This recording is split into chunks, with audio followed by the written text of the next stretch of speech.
What's up, everybody? Good to see y'all. I appreciate you hanging around, waiting for me tonight. Yeah, as you know, it was my birthday yesterday, so I had a couple friends over and hung out for a bit. But now I'm chilling, getting back into some research. I found a couple of things that I had highlighted to go through, but anything that has come up in the past couple hours, I'm not so sure about. Like anything that any journalist has flagged in the past few hours, not entirely sure on. Let me see. Let me make sure I bring up the chat while I'm looking through this. I got that figured out finally. Last night it went really good. I was actually able to read everything while I was going through it. Yup, we are back. So let's see. This was something that I saw breaking. Victims cited in the Epstein files claim the Epstein trafficking network is still operating and receiving funding today. And now this CIA guy that we found yesterday, he says it is 100% still operating. There are many spokes of the network. Hello, welcome. So this is to the FCA, David Boies, Sigrid James, Marsh, Jennifer Friedman, Paul Cassell is a witness for you. Please see email correspondence attached. So this is probably between investigators, because she was and still is a long-term employee of the Jeffrey Epstein trafficking ring and is still running and being funded today. Brad Edwards, that's one of the attorneys for the victims, is named as an accomplice who helped facilitate running of the ring. So how on earth can you go and then represent her? This is crazy. Hey, what's up, zombie? Yeah, this is something people have been getting up to recently, that these attorneys might be a limited hangout. That is why Jess Staley got in touch with my attorneys, Jennifer Freeman, and wanted me to testify in the douche bank case. Jess Staley knows exactly who I am, and so do his attorneys. Jennifer Freeman stopped me from testifying against blank because the victims would lose any compensation payout for being trafficked in that litigation if testified against. So this is here them claim a witness claiming that it is still operating today, which I'm sure it is. This one was quite weird as well. Let's take a look. Who's Morris Scoogan? Let's check this person out first, because they're talking to Jeffrey about that grove for the Bohemians in California. 1988, his father and uncle managed to buy the company AS Cosmos, merge it with their family company Eichland. So this guy's just a Norwegian business person, rich guy, has supplied money to the Conservative Party. So this email says, oh, this is more of his stream of consciousness. Like, why do you need 2 commas after every word? Kareem is Wade, a very good friend, knows Africa well, son of the former president of Senegal. And he, Kareem, was Minister of Energy and is looked up to by many of the continents leaders. I think he meant continents, but he said continents.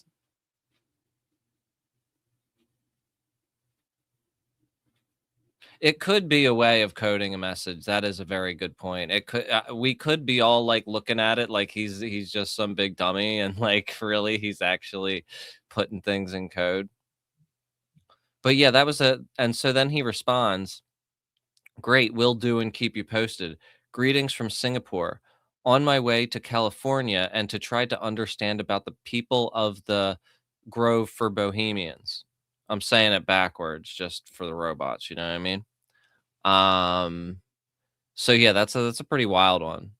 Why was he going at the Grove for Bohemians and messaging Epstein about it, and then not saying anything else about it? It's weird. Starting with the random ones. Let's see what we got. Oh, this was one that was testimony from one of the inmates that was in prison with Jeffrey, and this allegedly casts some doubt on the official story. So let's see. Let's see what this says here. On September 3rd, 2019, inmate 2 at the Metropolitan Correction Center was interviewed at the Southern District of New York. In attendance at the interview were FBI Special Agent Office Inspector General, all these titles of people. Um, Inmate 2 was advised of his rights. Let's see. Inmate 2 has been at the MCC in the Special Housing Unit since August 2nd, 2019. His cell is the first cell on the left, and he is able to see all along the cells on the right side of the L tier. See, I think inmate 2 is probably a witness and not Epstein. Inmate 2 can also see G and H tier along with the middle portion of the middle purpose room in the SHU from his cell. Inmate 2 usually goes to sleep around 11 p.m. or 12 a.m. If he gets to sleep during the day, he will then go to bed around 3 a.m. Inmate 2 stated that he is always up for breakfast, which is around 6:10 a.m. Inmate 2 will sometimes wake up when the count is conducted because he can hear the keys. On the morning that Jeffrey Epstein was found unresponsive in his cell, inmate 2 said that he saw a guard, who he described as a black male on the shorter side, height wise, and had a close cut hair. Never heard of that. Knock on Epstein's cell door. The guard looked into the cell and then entered the cell. When the guard opened the door, inmate 2 could only see Epstein's legs from the knee down, but could also tell that he was lying down on his back because his feet were pointed upward. Inmate 2 could only see the portion of Epstein because Epstein always slept on the floor to the right side of the wall. The guard bent down to shake Epstein and was saying, Epstein, Epstein. The guard then tried to pick up Epstein from behind with his arms wrapped around Epstein. Both the guard and Epstein fell to the floor, with Epstein falling to the side of the guard. Let me Yeah, I saw that interview with Steve Bannon. I don't know who owns that channel either, but I'm gonna watch that on stream tomorrow. The whole thing. I was gonna just rip it and post it, but I figured like because I didn't know where it came from. Um, you know, I figured I would just react to it. Uh, I saw some people were saying that it was AI, but I highly doubt that because it's just not that good yet. You would be able to tell like with the voices and how it matches up. But the thing is I looked all through the files for that video and I couldn't find it. And there was no other mention of it. So I don't know where they dug that up, but we'll watch that on stream tomorrow because it's about 2 hours. And probably what I'll do is I'll start early. I don't think it is either. Um, I'll start early tomorrow, like an hour early. Like I started an hour late tonight, and I'll run it the whole video, and we can react to it because it's kind of weird. Like he makes a lot of excuses for rich people crashing the economy in 2008, and he talks about how he was in jail at the time, and you could really tell how they're trying to like rehabilitate his image in that. Let's see. Both the guard and Epstein fell back to the floor, with Epstein falling to the side of the guard. Inmate 2 stated that once the two fell, he could then see Epstein. The guard then started giving Epstein chest compressions and mouth to mouth. At this point, the guard said, fuck, and then asked the female guard who was standing near the L tier gate if she had pressed the button. The female guard said, yeah, a long time ago. A lieutenant then came in and also a male nurse who then tried to revive Epstein. However, Epstein was not responsive because, according to inmate 2, Epstein was already dead. Inmate 2 said that Epstein looked dead when he fell with the guard after the guard tried to pick him up. Inmate 2 said that personnel were having trouble getting Epstein onto the stretcher because he was basically dead weight. When they did get him on the stretcher, he still had on headphones. Inmate 2 stated that Epstein did not have any marks around his neck and he didn't see a rope around Epstein's neck. At this point, Inmate 2 woke up his cellmate, who then took a look at what was happening. Let's see.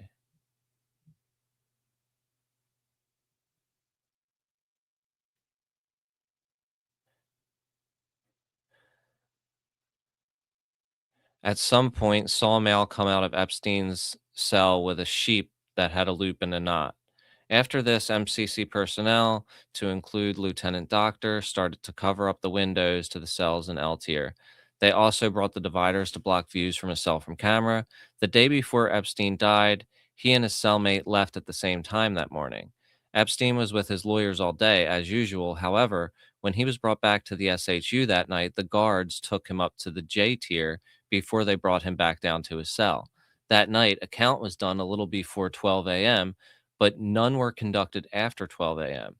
Inmate 2 didn't hear anyone say that the counts weren't going to be done that night. Inmate 2 did not see anyone or hear anyone go into Epstein's cell that night before Epstein died. What was the thing that contradicted it? I'm going to have to look more into that and see if there is anybody who has some analysis on that. Inmate 2, Epstein files. See if there's anything on this here.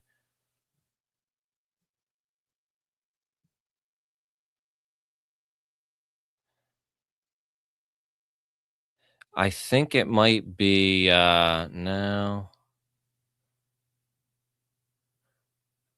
Let's take a look at what else we got. So, a crisis intake report released with the Epstein files claims that there is an extensive adoption trafficking ring in the Thornhill, Ontario area. Allegedly, Epstein visited in 2018 with his hair dyed brown.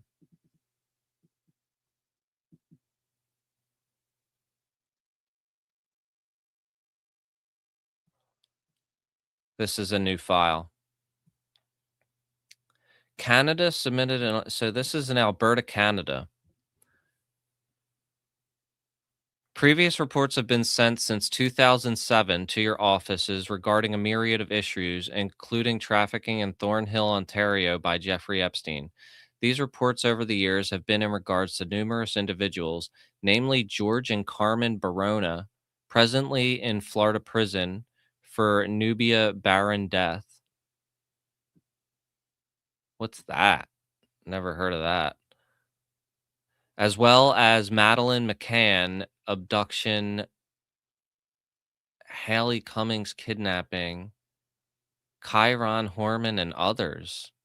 The extensive daycare adoption ring in Thornhill, Ontario is still functioning as usual, and Epstein was seen here last year with his hair dyed brown in the vicinity of the compound area mentioned in those reports.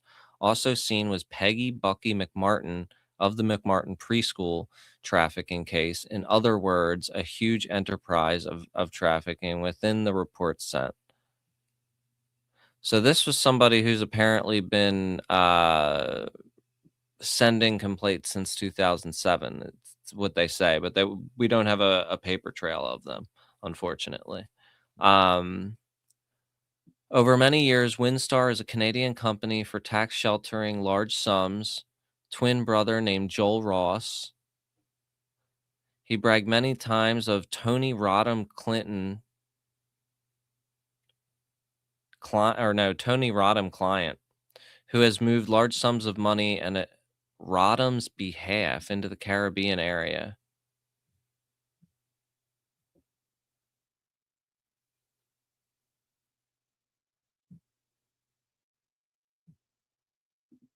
Let me see what these people are. Um, this case that's mentioned.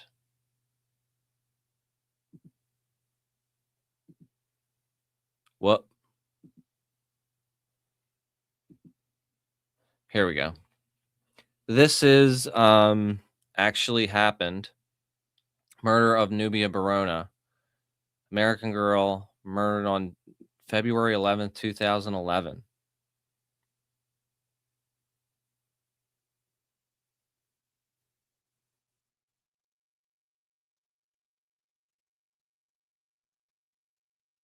I know. So this was near West Palm Beach, and it looks like they tried to use chemicals to cover up the evidence. Um, so now what is this guy is saying that Epstein is somehow involved in this?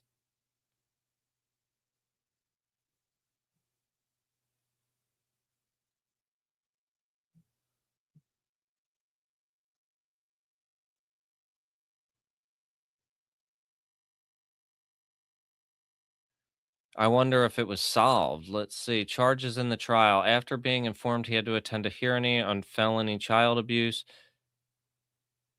George A. Barona tried twice to injure himself. He first jumped off his cell. So I think that's what it's saying in this file here. Up right here. Thornhill, Ontario, and Jeffrey Epstein. And apparently he was somehow related to them. Maybe he was friends with George and Carmen Barona. That's the thing, is that many we're starting to see that many of the that he actually knew the parents of many of the victims. That there was something going on there, because many of the parents were also creeps themselves, and you know, there was something going on. We don't know the specifics of it, but at least with Virginia's story, with Sasha's story, we're starting to see a lot of that kind of thing. So I think that that's definitely a possibility. This one's crazy. There's actually there's something going on where Epstein seemed to have some kind of thing going on with the daughters of like r- but royalty in this case we're about to look at, and also like politicians and diplomats and stuff like that. Very weird. I don't even know how to begin to hypothesize what that's all about. But look at this here. Mette Merritt, the crown prince of Norway, was allegedly pregnant with Epstein's child. The crown princess of Norway, yeah. Difficult to see how she can continue in her role. So she's currently the princess. Yeah, I think we talked about the DNA stuff with the eugenics. We didn't get deep into like his plan for Zorro Ranch being like a farm for humans or something like that. But you should schedule it. Let's see. This is from Boris Nikolic.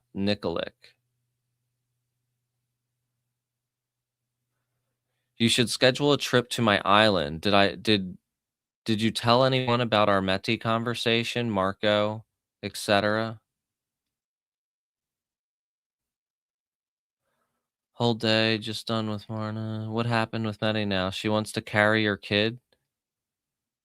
I mean, that could be a joke. That could be a joke. And then he says Mete is a mess.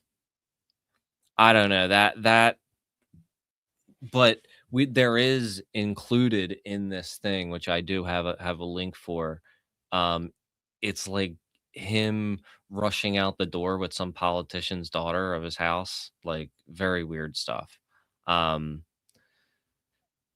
but the son of the crown princess is apparently um wanted for crimes right now, or he's on trial for those same kind of crimes that Epstein is guilty of, and apparently they were even violent crimes in that regard. So there's something again there with this being something that's kind of condoned in some of these families. Um, th- People are also starting to find some mentions of Barry Weiss, oddly enough. This is actually Barry Weiss's partner, uh, Nellie Bowles, but um, Barry Weiss has her own emails in here too. So this is to Nellie Bowles from Jeffrey Epstein. Let's start. So initially, it starts with Jeffrey's assistant saying, "Hello, Nellie. Jeffrey will be in New York tomorrow and Wednesday. Might you be around and available to come meet him? Masha believes you will both enjoy each other's company. Perhaps Wednesday at 11." Let's see. Good morning, Nellie. Reconfirming you will come to Jeffrey. Let's see. So this is kind of just showing that they are setting up a meeting essentially.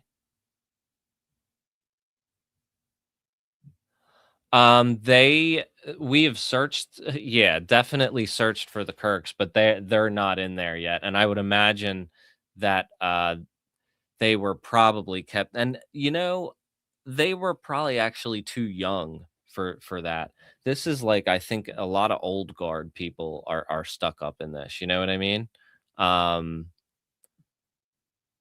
let's see. Well, let's see the other Barry Weiss thing. What this was that somebody found. See if there's anything a little bit more.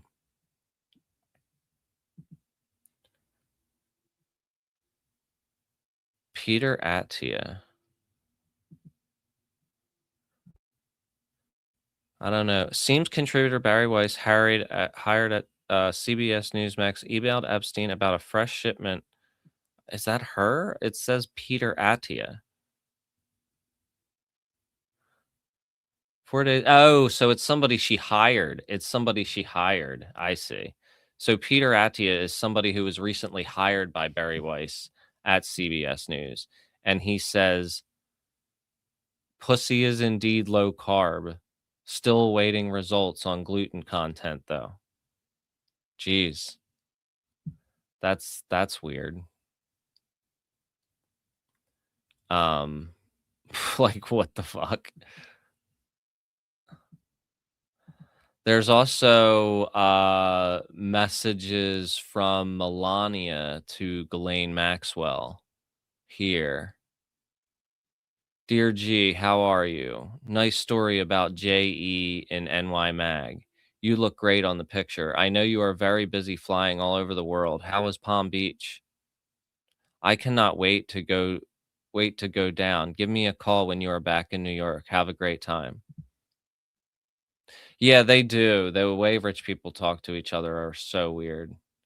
Yeah, I know. It's like it's so cringe how some of these people talk. Like,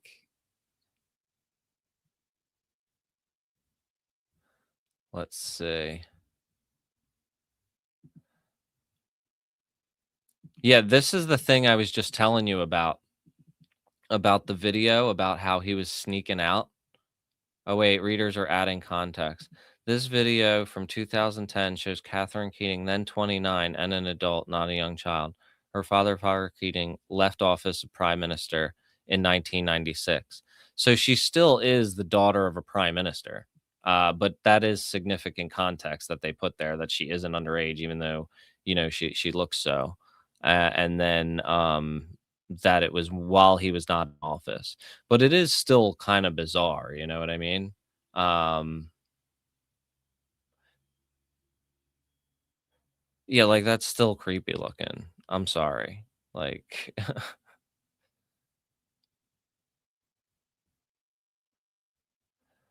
and it is weird that he does have yeah, I know, but this says apparently 29. That's I didn't think that when I first saw the video. Um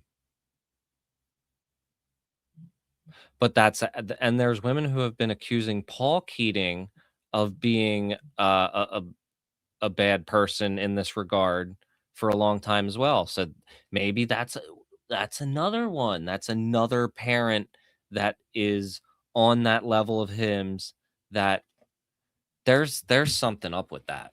There there's really something up with that. And I think the fact that I think is one of the things that the lawyers haven't been talking about and maybe don't want to talk about. Um, so this was something that somebody put together that was a little bit weird. Remember this one? From Jeffrey to blank. Who are you? Or where are you? Are you okay? I love the torture video. They say, I'm in China. I will be back in the US second week of May, right? Somebody put together that Netanyahu was in China at the time. Now, that is really, I mean, it's kind of a stretch, a coincidence.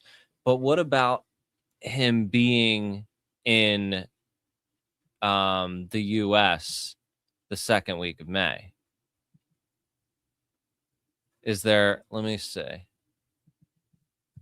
Was Benjamin, let's see if I could get a search on this. Netanyahu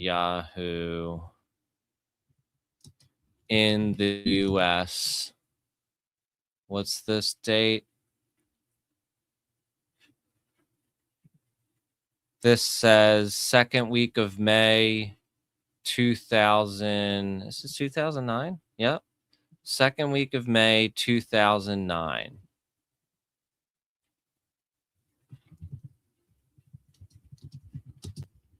All right, I'm going to ask a couple places and see what I could come up with. See if I could get some automatic search on this shit.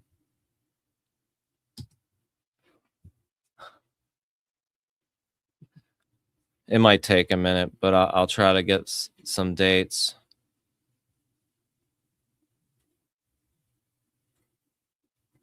He was in the US in May as well.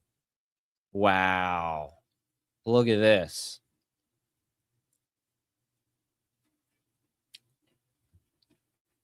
This is crazy.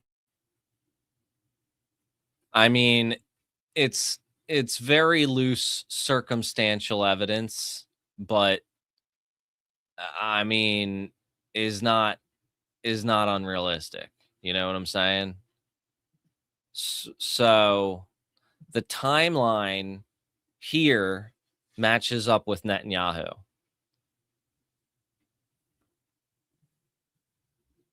Yeah, exactly. Like I said, I'm not just going to say that it is, but if you were a cop and you were investigating that shit, you would be wanting to ask that dude some questions, you know what I'm saying? Um, but see, they didn't investigate nothing, and that's one of the big things about it is like they did not.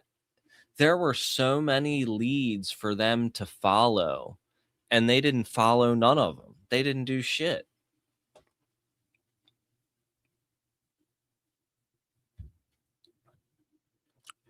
I want to figure out who's in this picture. People are saying it's Leon Black. I'm not sure.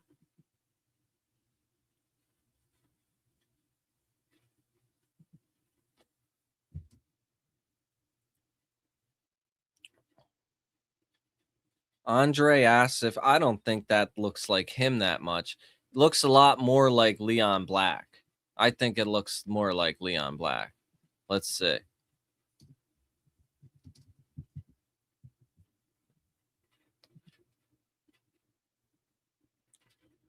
What do you think? Oops. Same guy?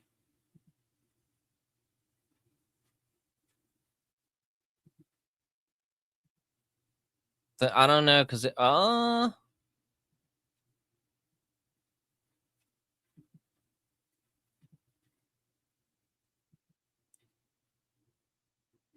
I'm not sure if I can adjust the lighting. It is kind of hard to see. But I think it does look like him. I think most people are saying Andre Black. No, or Leon Black or Andre Asif. I mixed up their names. See, you know what? You know what I just realized? So many of the people that are mentioned in these current list of Epstein files, if it is Andre Asif who is no longer alive, it looks like they are releasing the stuff of people who aren't alive anymore. I think it looks the face of the shape of the face looks a lot more like Leon Black. Like, yeah, I think I can see it. You can see the shape of his nose. It's hard to. Yeah, yeah, the shape. Yeah. And the other thing is these are taken through all these pictures are taken throughout different times, and it's hard to highly possible. Yeah, Palantir probably could. I like it might be I gotta see how much those facial recognition software packages cost because it might be interesting to do that. I do think that's his nose. Yeah, yeah. I do think that that's him. Yeah. This was a wild one. You know, Anthony Pompliano.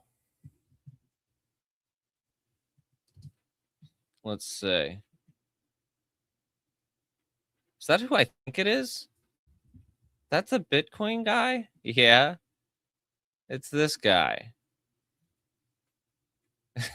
He is in here and he's saying some wild shit too. Oh, wait, wait.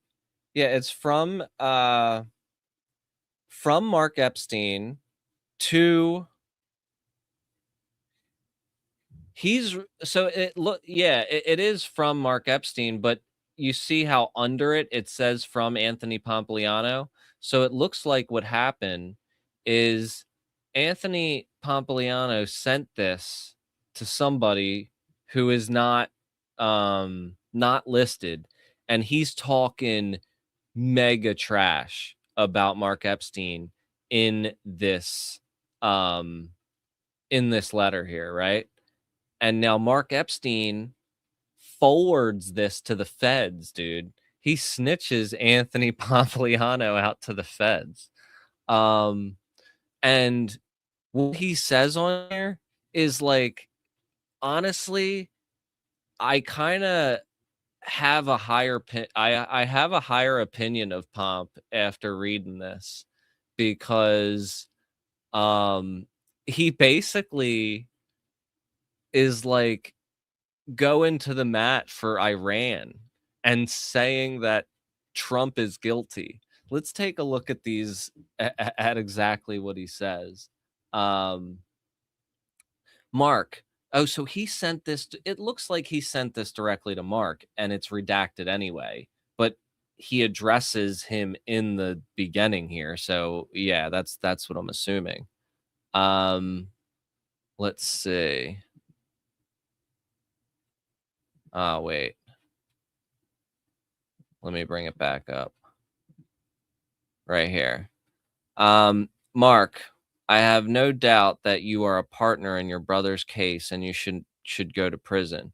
You know you cannot escape from me. You know I can determine your crime. I do not want to bother you. I'm looking for my money. Give me $10,000 so I cannot text you again.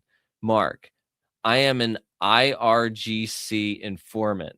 I told you before, I got my master's degree from a military university affiliated with the IRGC. Says, suffice it to say, You know that Trump assaulted a girl under the age of 18 on your brother's island. Trump has assassinated an IRGC commander. They hate Trump. If I tell them they can expose Trump through you, then it's not just a matter of hacking information. Even your life will be in danger. I can send you the membership card in the IRGC in the secret Telegram chat to see. Like, that is hilarious, and I just don't even know what to say there. I I didn't know that he had those connections. I didn't know that he, had such a strong anti-war position. Um, I didn't know that he was that anti-Trump, and I just didn't know that he was built like that to message somebody like that. That that just is so wild. And what's this one? Is there another one? From Mark Epstein to okay, so this might be another one from him. Mark, please pay attention to these points. The killers think you are very interested in your brother, and they think it's very small, so I'm trying to read it. Think that you are the only one who is looking for the killers of your brother. They will kill you and use your children before you know the killers. Let's see. I can share this information with you or with the police or the media. Oh man, is this Pomp too? If no, this is to Mark. Yeah. So I think this is Mark forwarding the threats that he has gotten from people to the FBI. That is what this is. Um like and he's telling people like, yeah, Pomp is a G for that. He is. Like I I didn't know he was built like that. I got to say I judged him wrong. Like that that is wild. Um, Here's the explanation in another file data set.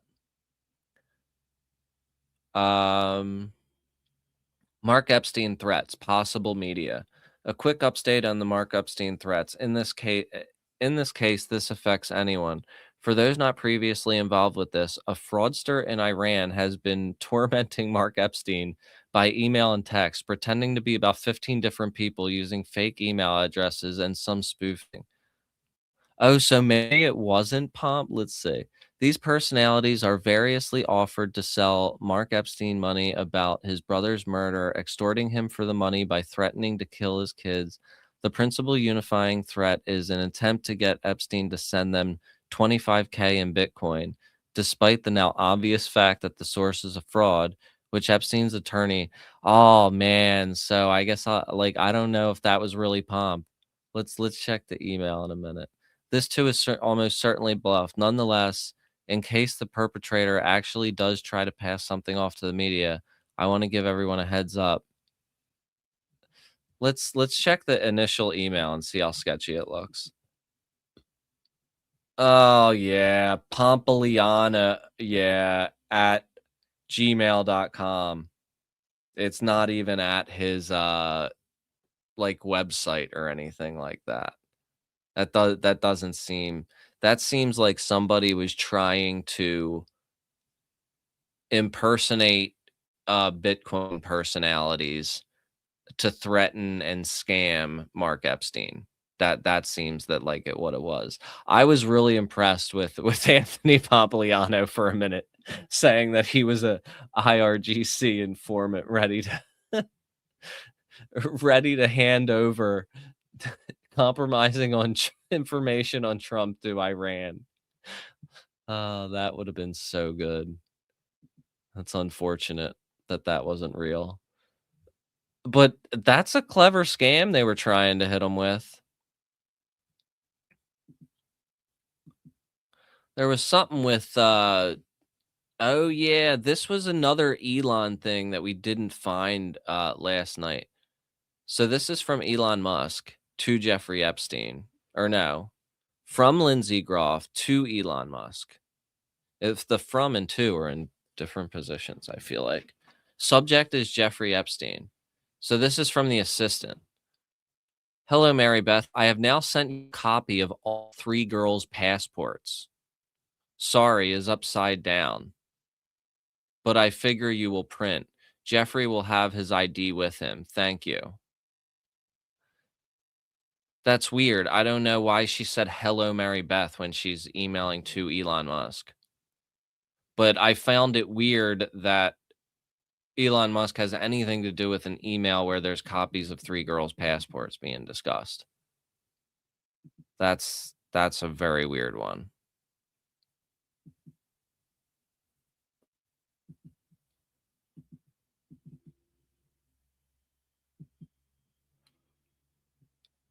What's this one?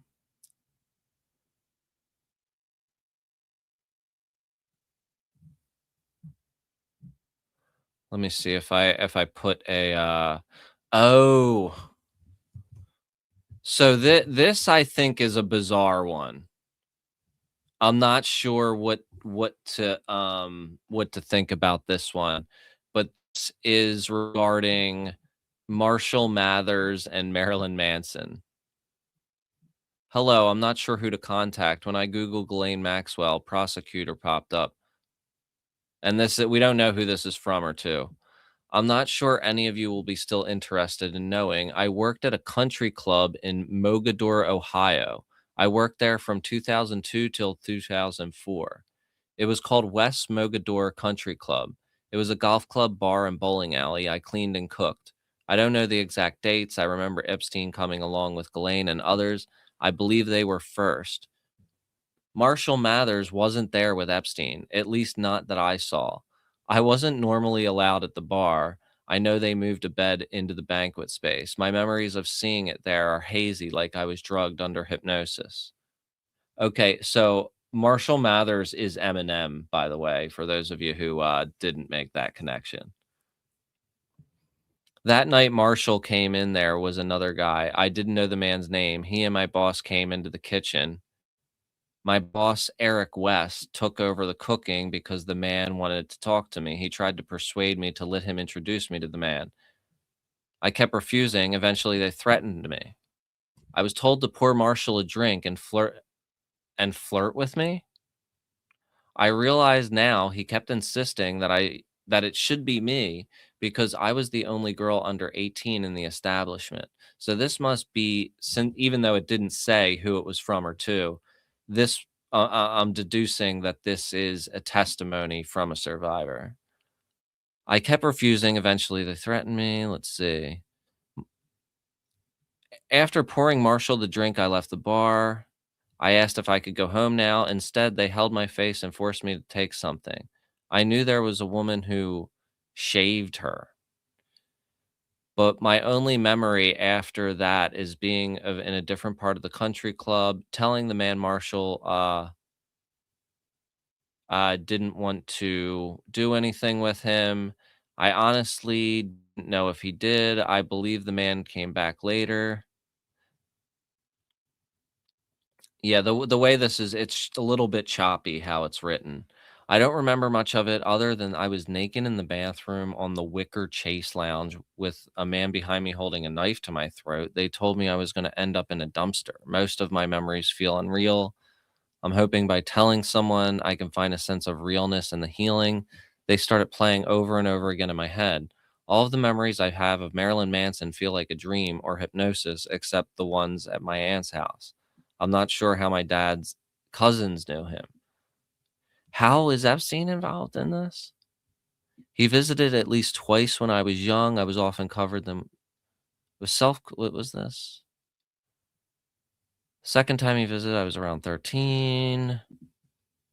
Keeps on saying, after that, my memories feel like I was drugged or on hypnosis. I also have memories of being around P. Diddy, but I can't place how or why he would have been in my home. And it does sound weird when all of these same people are mentioned in a lot of these cases, but if all these people are into the same shit and they all are all hanging out with each other, then it's highly possible. Um, I'm just trying to skim through this and see if there's anything else. Yeah, so this looks like that is strange. That's a strange one. I don't know what this is another weird mention of torture. And you know what is weird too is that when we heard the Sasha Riley interviews, at first I'm pretty sure like he was the first one that really described the torture situation. Um, and it wasn't really in many of the previous files, but now in this new batch of files, there's a ton of stuff about that. Um, let's see at this one. Epstein asks the Harvard professor Novak, "Did you torture her?" If Epstein asks you such questions, you're likely the worst in his client list. What is this? Yeah, he says, "Dude, did you torture her?" And then Martin Novak wrote, "Our spy was captured." Oh no, wait, our spy was captured after completing her mission. He said, "Did you torture her?" Yeah, I mean that can be like a banter kind of thing, but that's still like creepy ass like thing to joke around about. Um, this is the guy here. He's still a professor of mathematics and of biology at Harvard University. Um, people are calling for his resignation at this point, but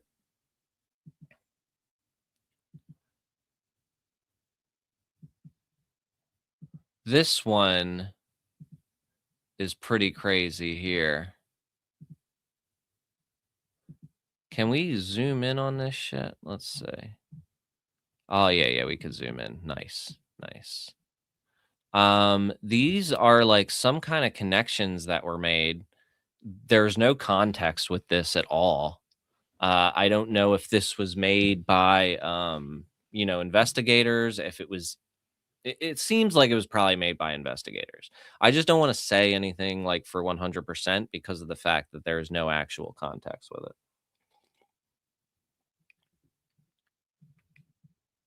So, this has a current web.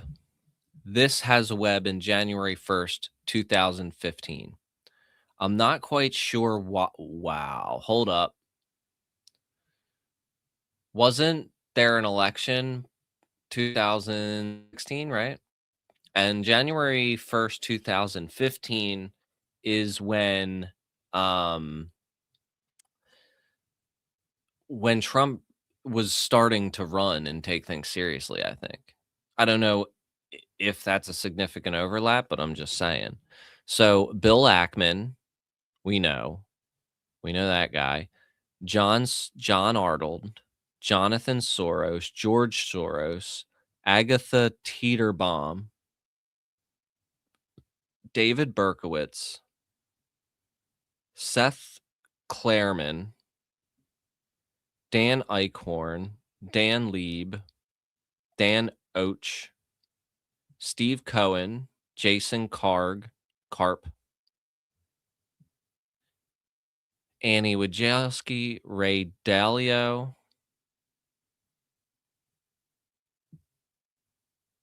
Katie Couric, Sam Cass. We'll look into some of these people and stuff. I just want to.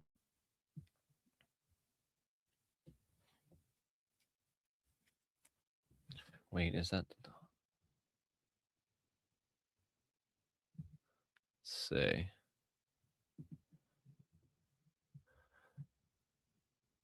Where is he in this?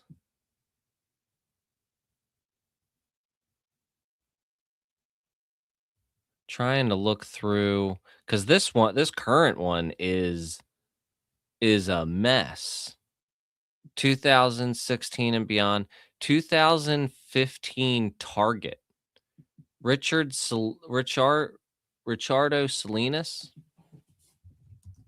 Ricardo.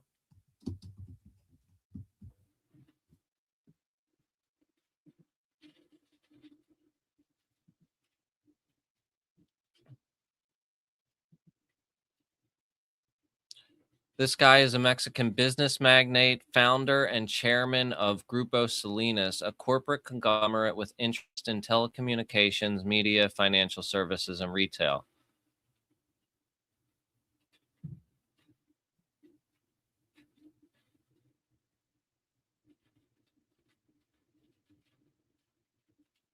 Yeah. Let's see. Come back to this. Yeah, the reason why I thought it was significant just is because like his name is listed as a 2015 target.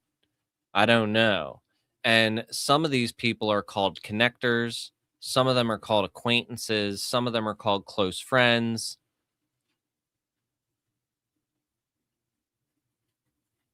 And you could see like how the people are connected.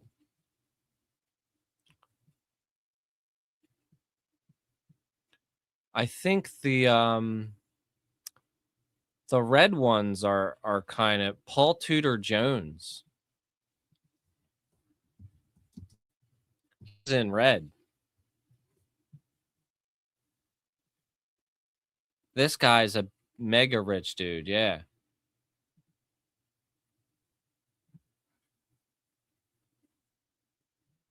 Robin Hood Foundation. Yeah, I mean, Obama's in the files a little bit, but like not him personally. It was a lot of people in his administration, and he was talked a lot about. Like Larry Summers was big in his administration, and there was like two other people that were really big in his administration. Let's go back to this. It looks like a lot of these Soros, we all know that name.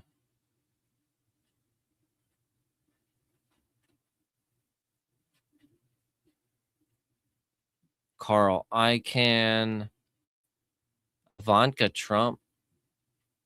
She's an acquaintance. Julian Robertson, Ehud Barak, and Rick Gerson. So that's important because Rick Gerson is listed as a close friend and a connector of Ehud Barak. So who's this Rick Gerson person?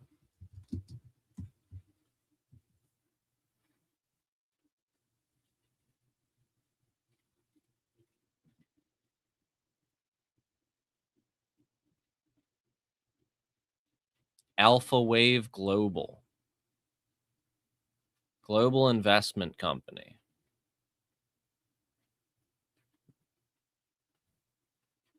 Another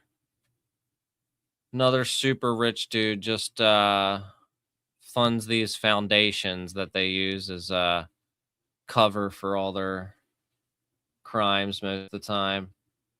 Yeah, I know. That's one of the things is the financial records weren't released, and there is a lot of disappointment and anger about that because that was one of the, main things that people were looking for. Let's see here. I'm gonna look at the people who are like listed close together. See, look at this. There are some like really weird things you can kind of. Ooh, that's how you zoom on here. Okay, so look, Bill Gates is like all alone by himself over here. He's like not friend. You know what I mean? Like he's connected to Epstein, but not through anybody else.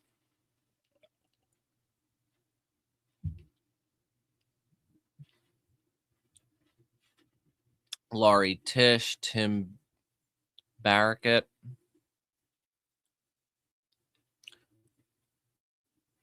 So Rick Gerson, I was surprised that he wasn't like involved in the military tech stuff because because Ehud Barak was the connection there. Ray Dalio is a big time investor. So is Paul Tudor Jones. So is Carl Icahn. All these guys are like, you know, not just rich, but they're people who are always pontificating about money and shit. And they're like always being quoted on CNBC and shit like that. Um, Tim Ferriss. Look at that. Tim Ferriss is a close friend. That's I didn't know that. I've always had a he's always rubbed me the wrong way personally. Um Divesh Makan. Who's that? I mean, I bet like everybody on here is a billionaire or almost one, you know what I mean? Uh so yeah, this guy is another founding partner of Iconic Capital.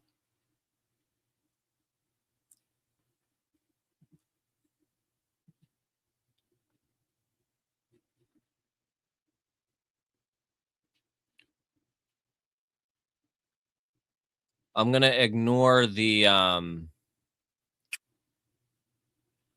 acquaintances and even just the yeah, I don't know what 2016 and beyond means. Um but who was I just going to look at? There was somebody that a name that I recognized on here.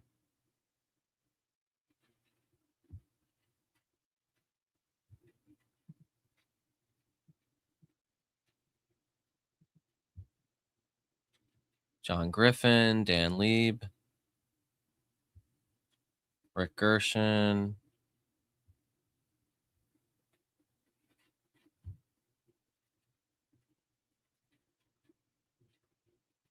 Let's look up Bob Roth.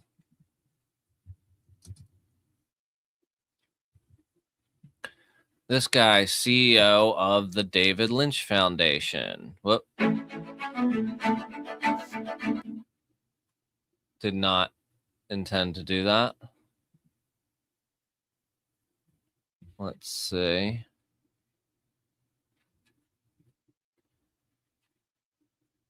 Transcendental meditation teacher. This guy's a little bit different, I guess. CEO of the David Lynch Foundation, director of the Center for Leadership Performance. Very strange.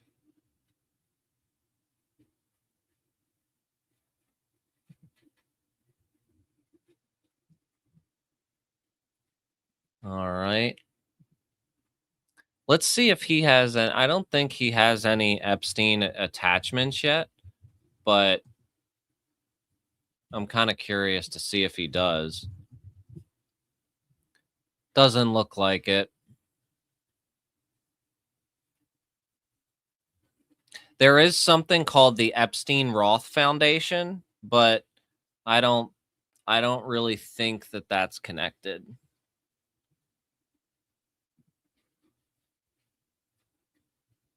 Let's see. Stan Druckenmiller. I'm pretty sure that's another financial name. What's the deal with Tim Ferriss and Epstein? I wonder if that's public knowledge yet.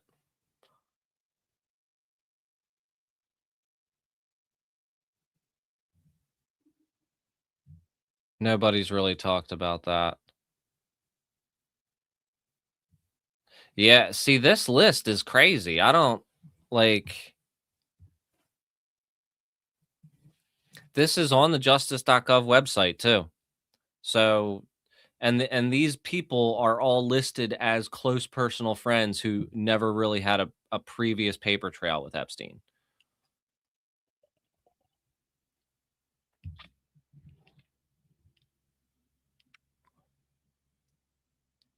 Mark Cuban, he's listed as 2016 and beyond. I don't know. what the deal is there.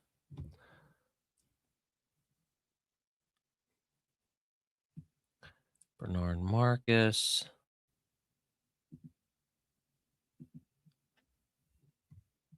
John Arnold. Let's check that out.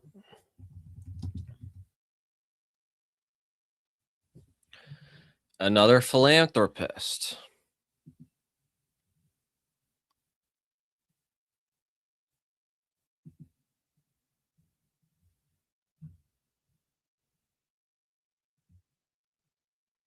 Let's check it out. Just checking up on chat.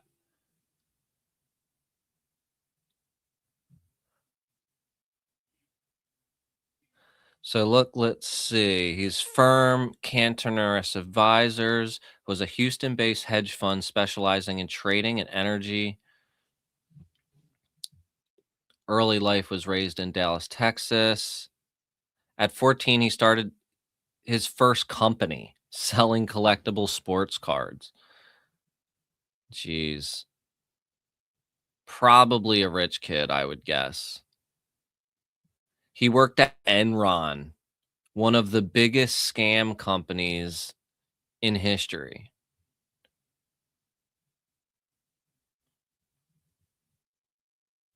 Yep, he worked at Enron. That's crazy. And of course, he's close friends with Epstein. That's another thing that Epstein said in that interview, that like he knew everybody that was involved with the financial crash. Not only that, but he actually worked at Bear Stearns.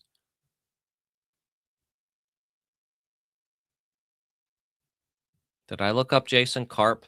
I wonder if he's related to Alex Karp from Palantir.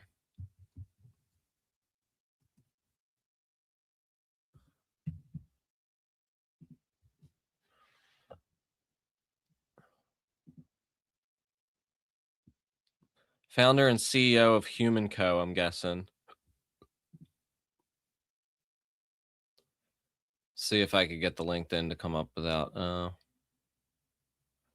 Yep, that's him. Let's see.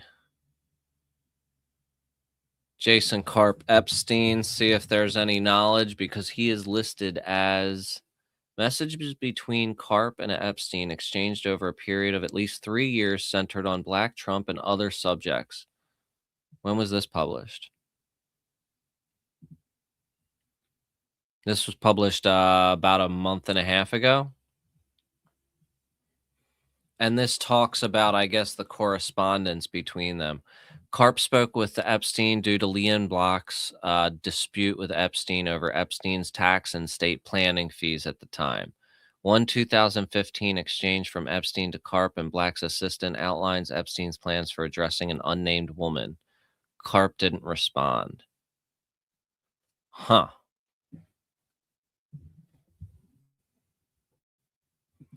And yes, he is listed as a close friend.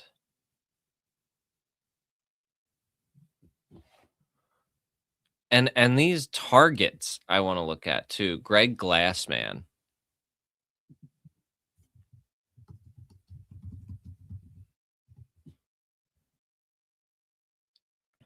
Former CEO of CrossFit. He's for some reason listed as a target.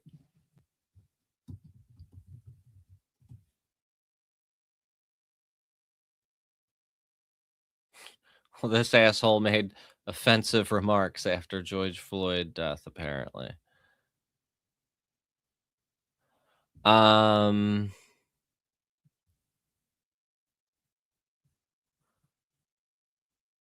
CrossFit exec fired after calling LGBTQ pride a sin. Jesus. So this was one of Epstein's close friends, or whatever target means in this context.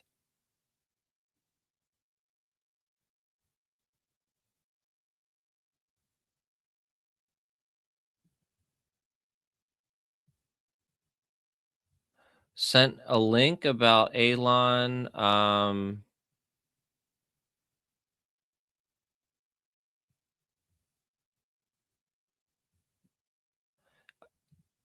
Yeah, I didn't see that link. I didn't see anything that happened the second half of the day though, because I was not online.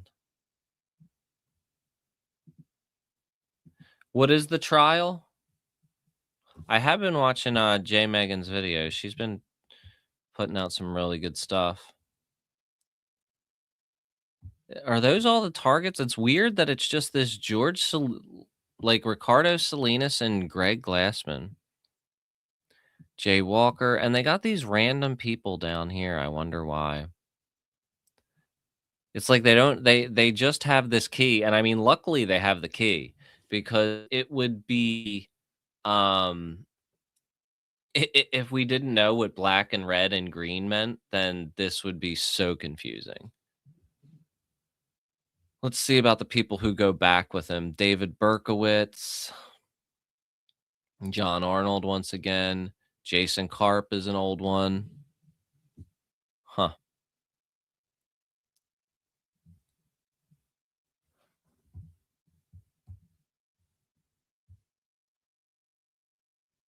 Adam Colum.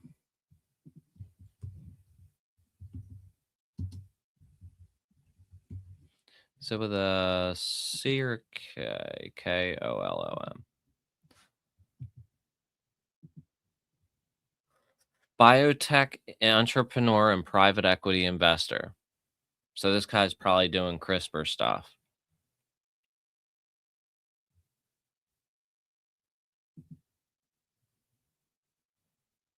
Let's see.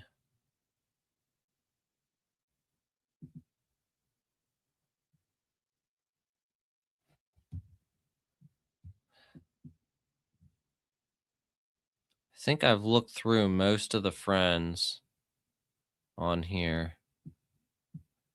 Strauss Zelnick. Let's check out that one. Wow, this guy's the CEO of Take Two Interactive. This is the guy that owns Grand Theft Auto and all that.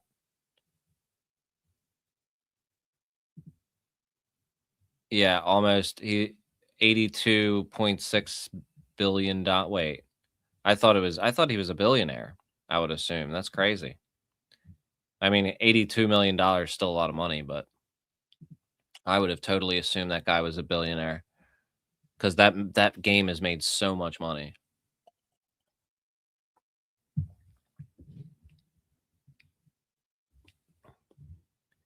Dan Lieb, Loeb. Let's search his name for Epstein first. Yeah, they are definitely. But I would have assumed with Grand Theft Auto, the people behind that were making bank. Um, this just says that he's mentioned in the files. This is all the what's the other one? Dan Loeb. Another investor.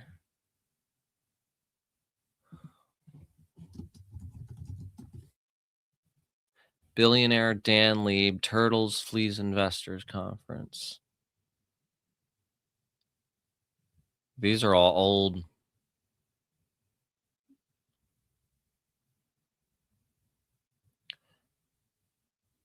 Yeah, it sucks that YouTube won't allow them. I don't know if there's something I could change in the settings. I would like to be able to do that to allow people to send links. Um, yeah, George and John Soros, of course. Yeah.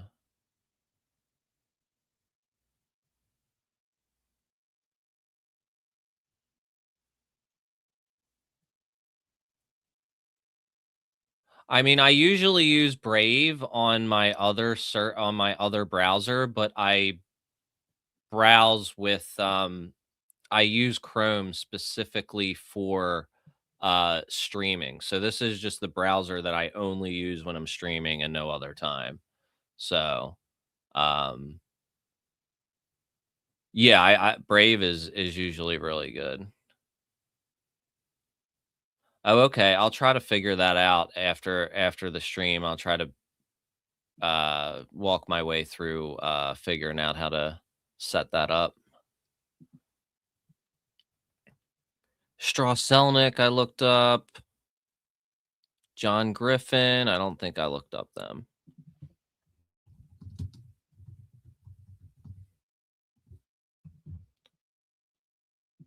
Let's see.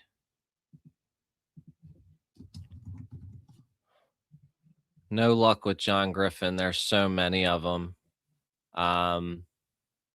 It could be the fired CNN producer that has gotten in trouble for similar things with that similar name. Yeah, that's highly possible.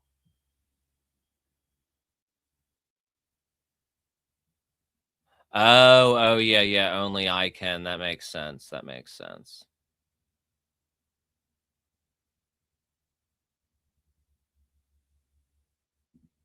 So it could be that CNN guy, and that would make sense, like for his social circle.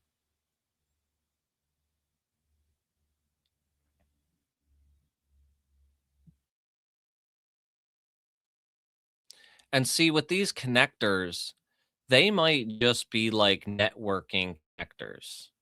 Um, like, because that's something those rich people do. They introduce people to other people just for the hell of it, which is a good thing to do if you want to be successful because you get people to help you and such. But with this kind of web and the kind of stuff that he was involved in, it's kind of hard to see which ones are which, although many of them have other types of allegations. So it would check out that they were kind of like that. What is this name? Dia Wallach. I'm not sure if that's what those letters are.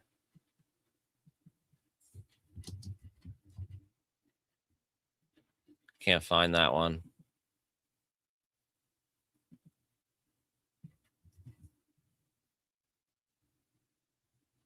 Unless it's this. D.A. Wallach.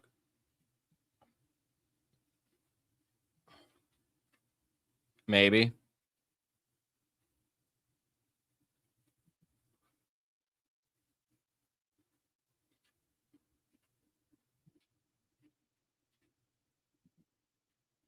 Which twins?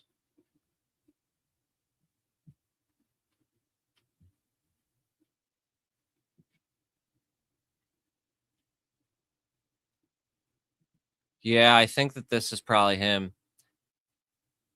because he's like a business person, Federal Reserve's Fed challenge monetary policy. It was weird too. In the one new interview that Epstein did, he said that he was very early on worked for Rockefellers, and then they got him involved in the Trilateral Commission very early on, which was one of the main like reasons for his success.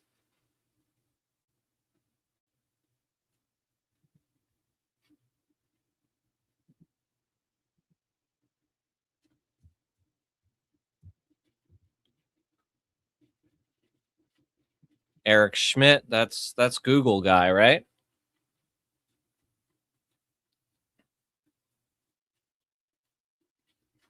Jaywalker. Rick Alias, John Molnar. Let's look up John Molnar.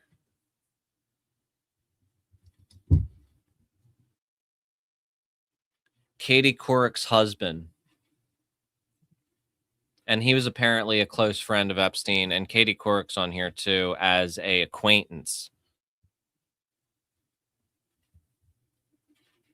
Josh Woltzkin. Let's see. Let's search Epstein for him. No. And now the next one was Josh Waitzkin.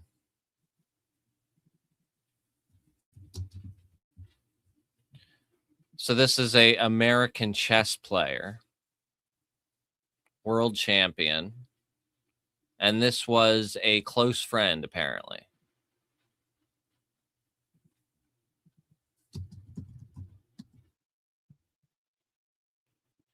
This guy Not much. Then the other one down there was Rick Elias. And these are all people that are allegedly close friends of Epstein. CEO of Red Ventures.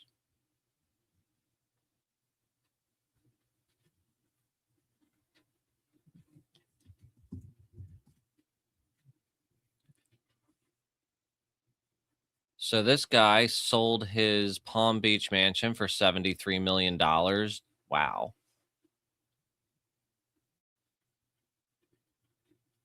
He was on a plane that crashed.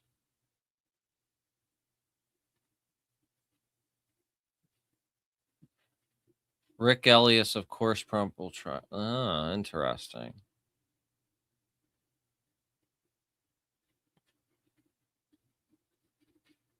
Yeah, according to this chart, they're close friends. Yeah. Good qualification there. But this was apparently put together by some of these investigators.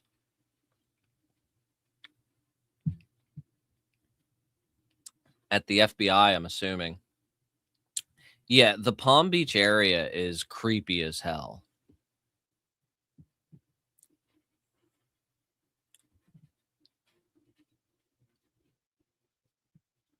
I'm going to save this and we can come back to this in the future because I feel like this could be a decent resource. So I'm going to put this on my list of things to check out. Oh, okay. The twins are Miami real estate developers. So yeah, I'm going to save that one and then go on to a couple of other ones that I had. What is this one?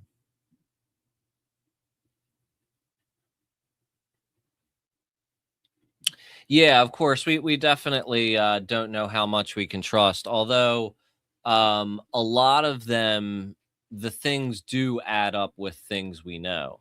Um, I would I would think it's much more likely that the FBI would be withholding stuff than adding stuff.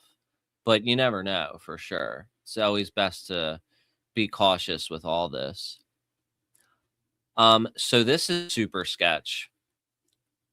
Look at this. It says somebody let's see. I'm trying to figure out which one is the other person and which I think it might be Jeffrey that's saying it or it might be it might be the other person.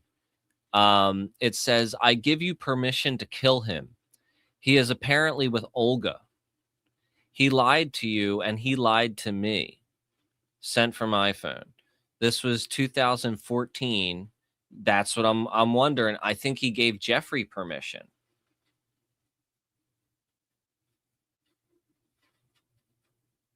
Where are their names? I'm not seeing. Oh, okay. I see Olin and Aaron Alexander. Yeah, apparently the Robin Leach one, the timeline's messed up on that. That's what they say anyway. I'll look up that in a minute. So this, it looks like if we look at this. Look at this. Oh, can I zoom in on this? I can't. Damn it. It looks like at the top of this bar. Yeah, exactly. The senders are redacted on all that. Like, why is the sender redacted? Exactly. This is a very good question.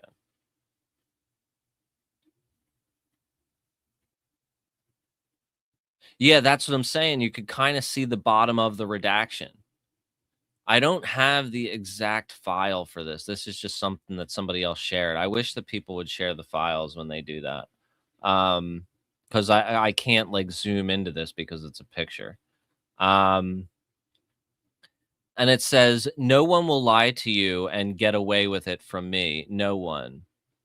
No, I can't because it's a picture. Yeah, I can't zoom in. I've been trying to zoom in and out, but because this is just a picture of the file and not the actual file, um yeah, I know. I have it copy and pasted. I just got to finish looking at this. I mean, it's not as an excuse to not believe people. It's just like if things don't add up, you can't go around like, trying to say that it's true. Or at least not if you're like, putting out information. Like people could believe whatever they want, but you always have to like qualify that, there's this discrepancy. It doesn't necessarily mean that it's not there, but like um yeah, yeah. Um so let's see if I could get something that doesn't have witness at Miami real estate brothers trafficking trial tells about night of horror. The first witness at the trafficking trial of three brothers, two of them high end real estate brokers, testified Tuesday that the thrill of attending a party at actor Zach Efron's apartment turned into a nightmare when hours later, one of the brothers repeatedly assaulted her at her home and taunted her about it. The woman who testified under a pseudonym is one of the several alleged victims expected to testify against brothers Tal Oren and Alon Alexander, who are accused of teaming up to do these crimes. Lawyers for the brothers say that it was consensual. Prosecutors say that Alexander brothers used their ties to the wealthy and famous to lure the victims. Oh, wow, damn it. Did it again. So these are the guys, and this is the real estate brothers. So they're connected to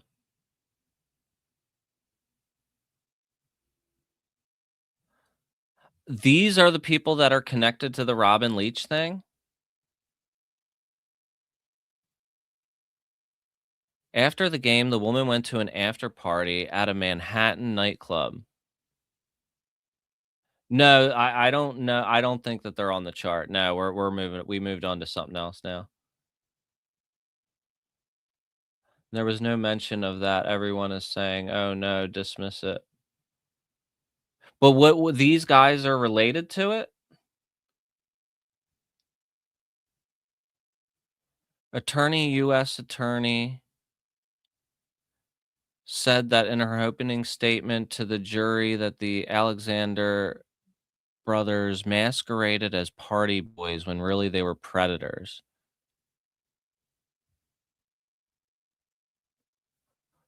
Let's see. Got out of college in 2008 and this is a trial that's currently happening now.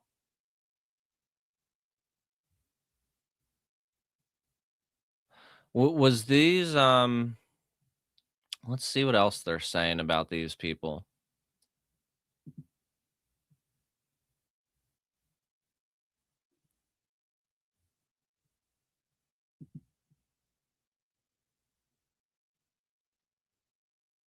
2008, Tal and Oren moved to New York. 30 women accuse more of Oren and his brother. Like, how are they saying like, how can they get away with that at that point?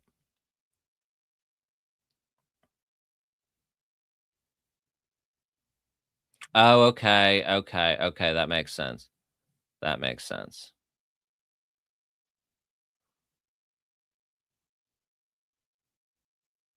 I mean, but the timeline thing is definitely important to the cases because, like, if people are saying it happened when it did, like, you gotta try to figure out, like, okay, if it didn't happen then when did it happen?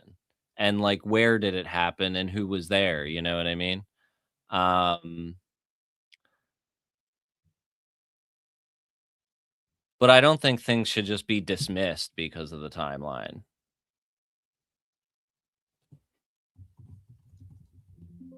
It's not in there's no Robin Leach, here in at least in this. Let me, search it with their name. Let's see.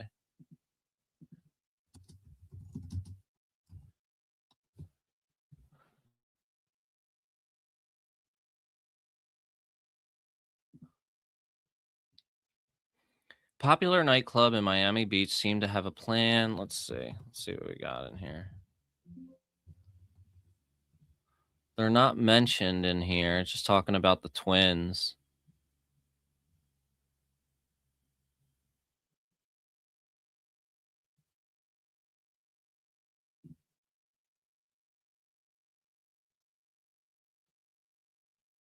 Oh, okay. Yeah, yeah. I remember we looked at that yesterday then. I don't know if I still have that saved. Let me see here. It's got to be in this.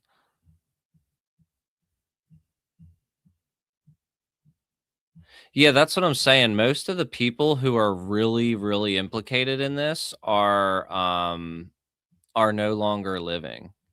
Um, where are those files?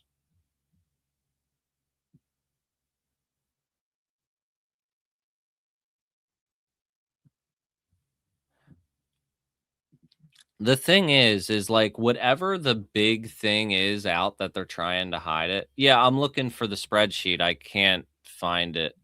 Um, there's I'm looking through bookmarks and stuff.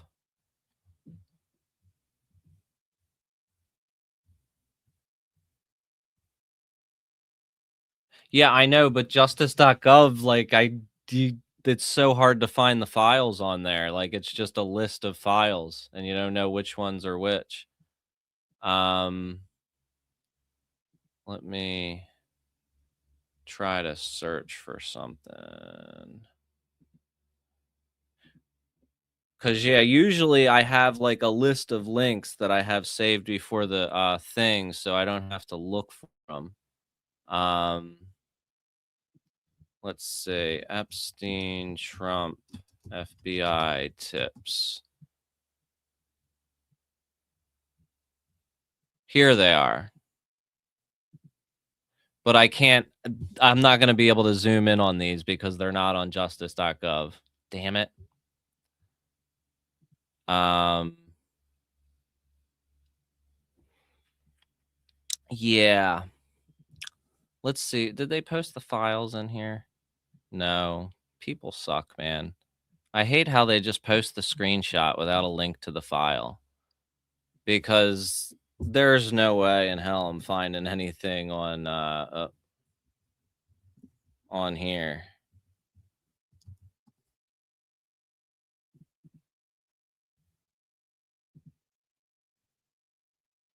Yeah, I just don't know what number they are or anything, or even which data set they're in. Because this thing, I get so frustrated looking through these because so many of them are just redacted and there's like nothing in here. Um, damn it.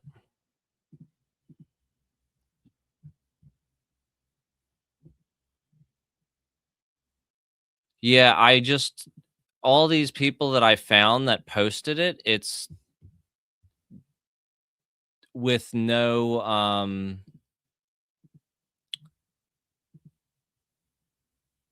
link. If you could find the link, that would be oh, yeah, you can't post the link, that sucks. Uh,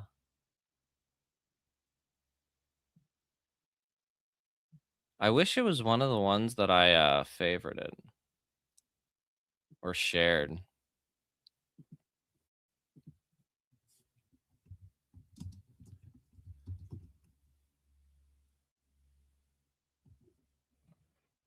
Let's see. There are a couple of them. I think I found it. I found it. Here it is. No, they took it down again?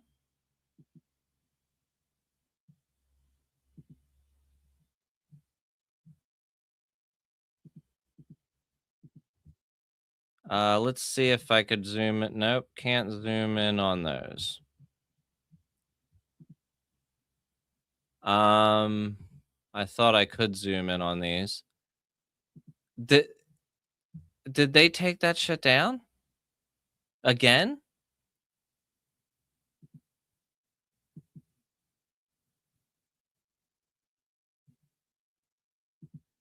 Let's see.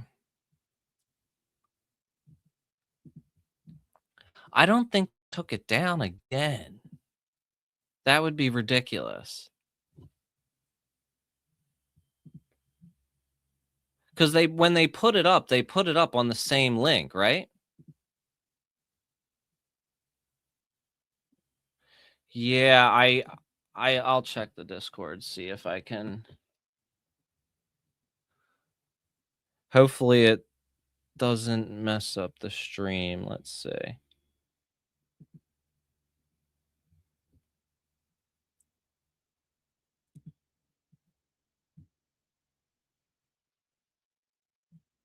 Oh yeah, I definitely want to look into the 4chan thing tomorrow or the next day.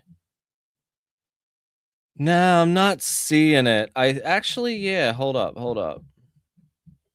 I think it just might have been the screenshots, but I don't want to spend too much time looking just because it's. Oh, this is it? Oh, wait. I can't copy and paste from there.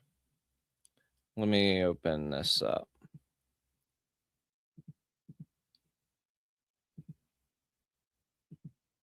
ETF, not like, okay, let's look this up.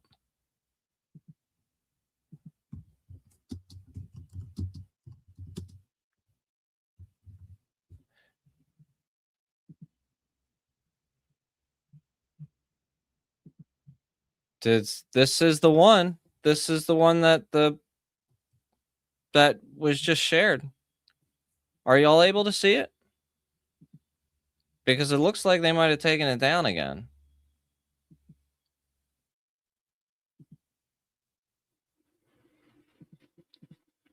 Whoop.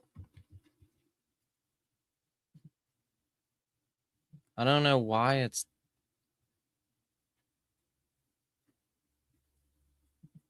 I mean, I'm think I'm going to the one. Okay.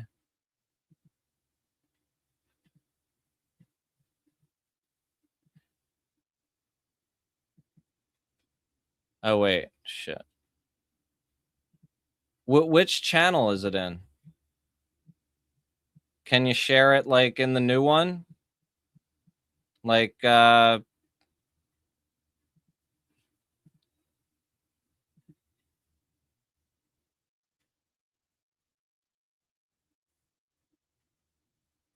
yeah, that could work. It's in the Discord. If you look in Discord under general, somebody put a link for us. I don't see it. Is it the most recent post? Oh wait. Jump to present. Okay, all right. I see it now. I got it. Thank you. Um it pulled up Brave. Hopefully. All right, let's go. Here it is.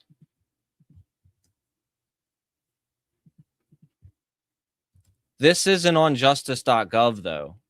This is on a nut. Thank you. I appreciate that. This is on another website. So justice.gov still might have it down again because I'm pretty sure I went to the right page. Now,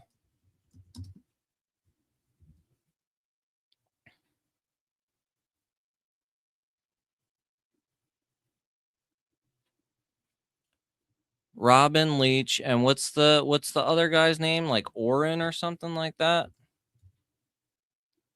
Alan and Oren, two brothers, Lord Caller and her friends upstairs, but they escaped back downstairs. When was this tip given? Would be interesting to know.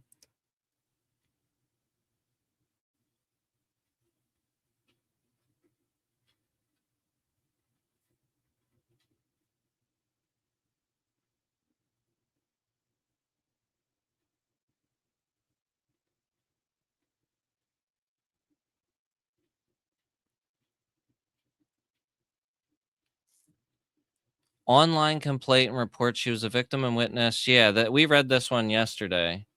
But this adds a lot more context to it. Um, yeah, I mean, this is like these people are known creeps now in a trial.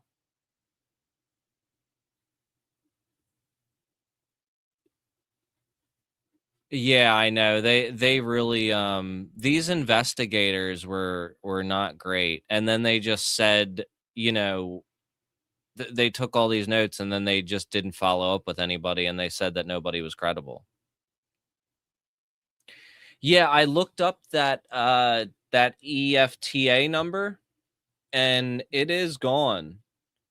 The 0853, because I am curious because if it is gone, that would be crazy. Um Yeah, that's the one where it says page not found. So that they took it down again. I'm pretty sure they took it down again. Is it down for you?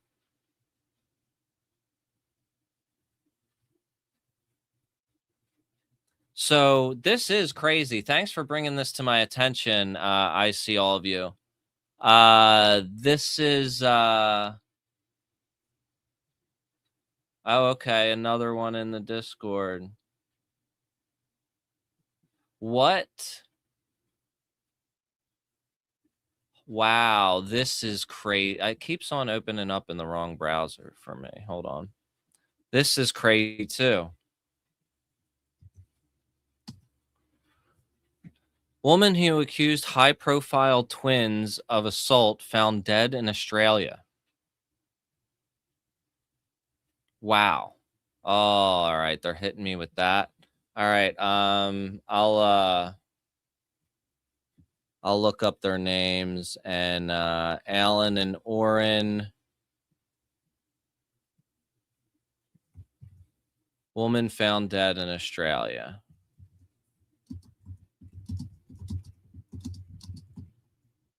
Yeah, they're hitting me with the paywall on that. So let's see.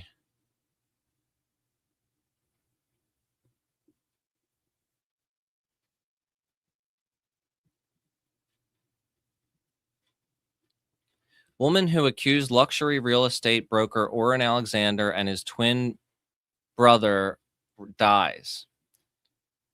Kate Winterman's death came shortly before the twins and their older brother Tal Alexander are scheduled to go on trial in a federal trafficking case. Her death was found to be non-suspicious. That's weird. An Australian woman who sued luxury real estate broker Oren Alexander and his twin brother for assault, sparking a catalyst for several other women to come forward with similar claims, has died. Kate Whiteman's death was reported to the coroner at the end of last year. The coroner's court of New South Wales confirmed to NBC News in a statement.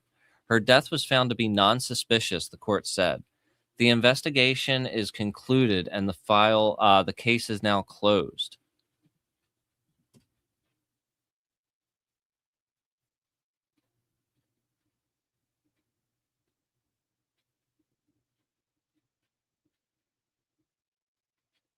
Let's see.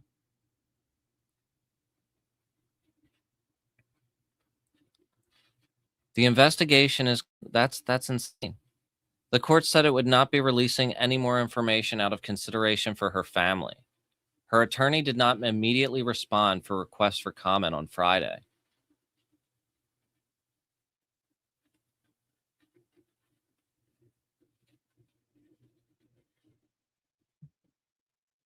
Her death came shortly before the twins and their older brother, Taylor Alexander, are scheduled to go on trial. Well, now that all these other people came out, I mean, her testimony isn't, I mean, they can still go away. Whiteman's complaint, filed in the New York State Supreme Court in March 2024, accuses the twins of assault, battery, false imprisonment, and emotional distress. Orrin Alexander, 37, and Taylor Alexander, 38, were prominent real estate brokers who sold luxury properties in New York City and Miami.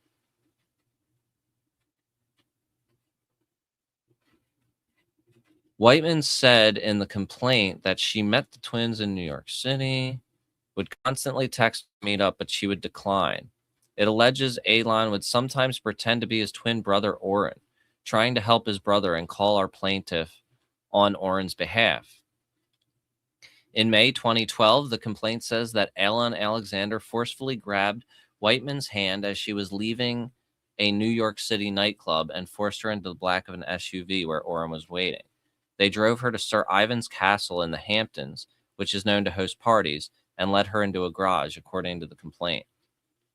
Whiteman tried to flee, the complaint says, but a security guard stopped her. The complaint alleges that the brothers forced Whiteman to strip and changed into a sarong and locked her phone in a locker because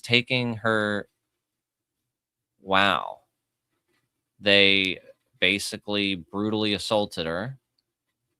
In November 3rd court filing, the brothers denied Whiteman's allegations against them.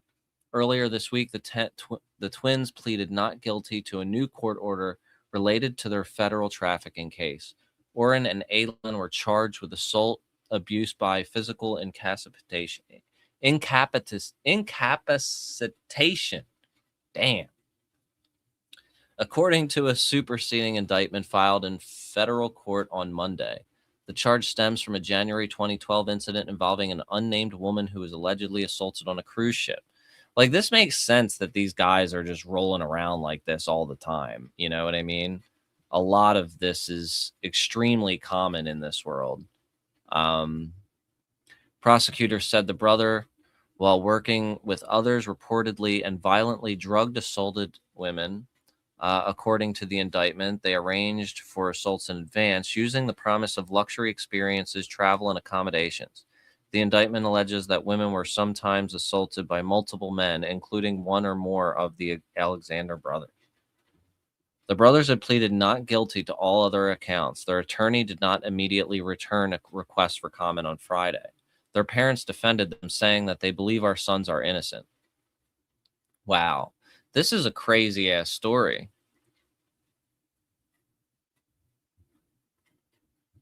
And they're named as being involved in like terrible stuff that I guess allegedly happened at a Trump property, according to the tips that came in. That's pretty crazy. And it's also pretty crazy that it seems like this page is gone. It does. It's good that people have saved it here, but it's no longer on the DOJ website. So I don't know what's going on there. That's definitely kind of weird.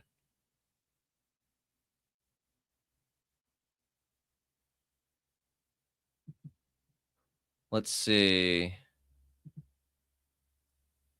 I think I have one or two other ones. Let's see.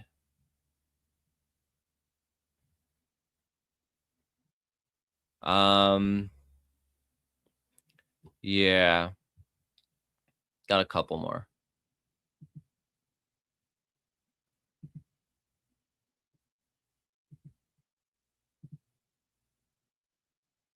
What? This one's not found either.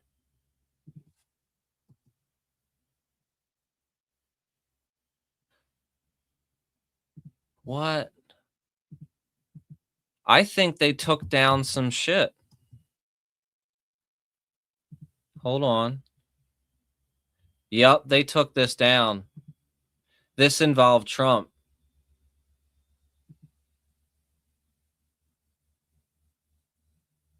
This was a totally different one. I know there are screenshots of it.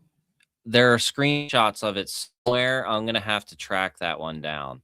It was about Trump threatening to kill somebody, apparently. Let's see this one. This one's still here. This is the same person that wrote that really disturbing message uh to Epstein in like a card yesterday about being an incubator. Uh I'm assuming that it's the same person because the screen didn't update. Oh, wow. Why didn't it update? Let's see. Thank you. Thanks for letting me know. What? It, it's closed again? Why didn't this work? Oh, okay. Here it is. Here it is. Here's the other one. So this is where she talks about being an incubator. Yeah, I do think it does seem like pulled everything with his name on it. It really does. Not maybe not everything, but they did pull a lot of things with his name on it because I had a bunch of links saved, and they were gone. I'm not going to like read this one because it's like a poem, but it basically talks about let me see. It is about how she feels like she's an incubator and she is having children for them, which was something that Virginia was asked to do. So it stands to reason that she wasn't the only one that was asked things like that. Let's see what else we got. There's this weird ass. I'm not sure if you saw this. Very strange video of him dancing with some girl or something.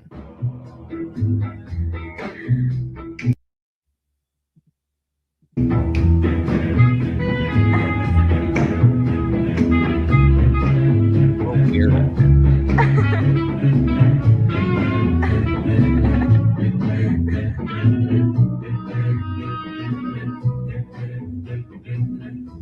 This is the kind of shit that they're putting out instead of like the actual testimonies that the actual survivors have given. And then this one too. Brett Ratner, once again. This is the guy that just put out the Melania movie.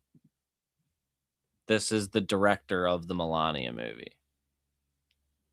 That just came out last week. And there is other pictures of him with Jean-Luc Brunel that don't look great either. And then there was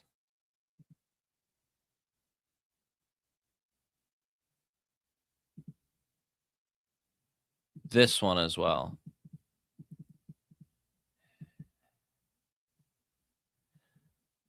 If so, I'll be sorry to have. All right, let's see which one this was. Some journalist working on a lead on a Melania boyfriend. If so, I'll be sorry to have missed that, but makes sense.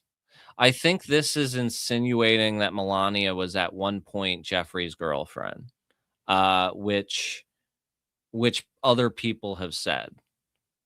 That has definitely.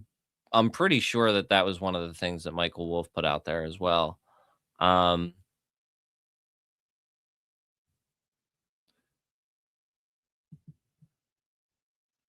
then there was another.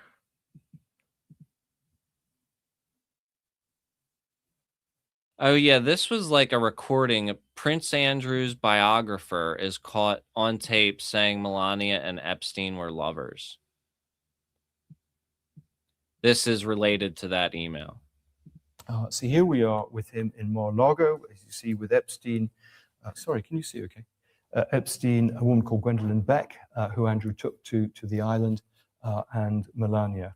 I had various references in my book to Melania Trump. Epstein had actually been her lover before Trump, but Trump didn't like that in the book, so he ordered it to be taken out of the book. After about 60,000 copies had been printed. So it seemed to be a pretty pointless gesture, but anyway, our publishers did it, but I keep spreading the word. So here we are. Well, that's interesting. I mean, a lot of people are definitely saying that, and I think Andrew, this guy knows a lot more than he says. I think because I think there was things that were taken out of his book that he couldn't put in about Melania specifically, and his book wasn't even about them. It was about Prince Andrew, and the whole situation there. Um, let's see. Seeing if I got any more from my list to go through, but we are coming up on 2 hours, and we did start a little bit late. But tomorrow, I'm probably gonna start early and go through, yeah,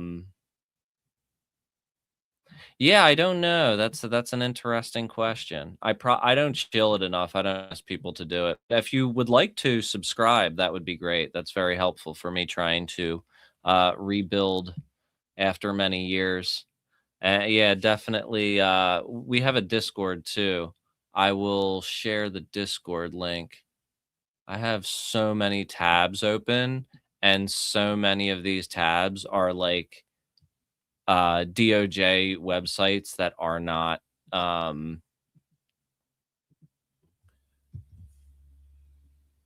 no longer up. Yeah, so that pinned message right there has the Discord that we are starting up. It is still very like bare bones right now cuz I'm just kind of working as I go. But yeah, it's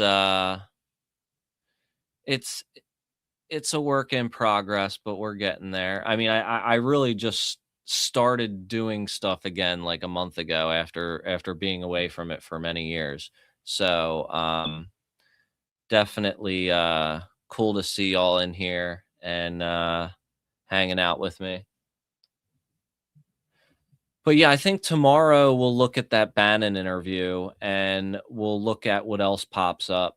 I have some other links too. Yeah, there is definitely some wild stuff in this batch. And if you didn't see the stream last night, we got into a lot of it. And I also put out a highlight of one of the craziest things I think we found, which was the founder of SEAL Team 6 was arrested in Mexico for running a trafficking ring. And then he somehow had um, Epstein tapes of Epstein and his friends and other people. And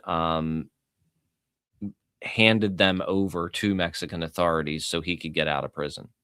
And then he died without anybody ever finding that out. That's insane. So I'm sure we've only seen literally half of the files have not even been released, but the DOJ is insisting on um insisting that they're done, you know? And we'll see how that goes. Because,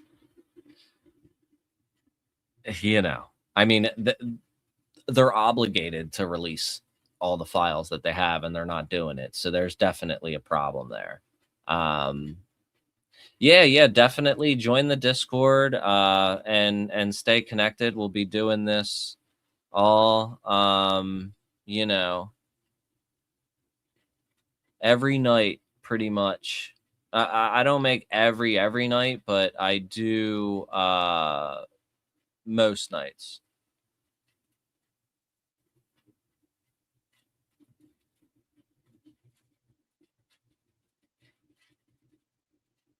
Yeah, I don't think the full release will happen until another administration comes in, but it's going to be a big demand from people, I think, regardless of their affiliation.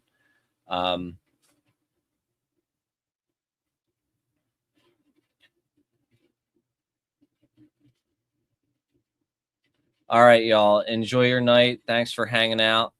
Have a good one, and I will catch you tomorrow. Probably a little bit earlier than usual, but we'll see. I'll try because there's a lot of stuff to go through. Peace.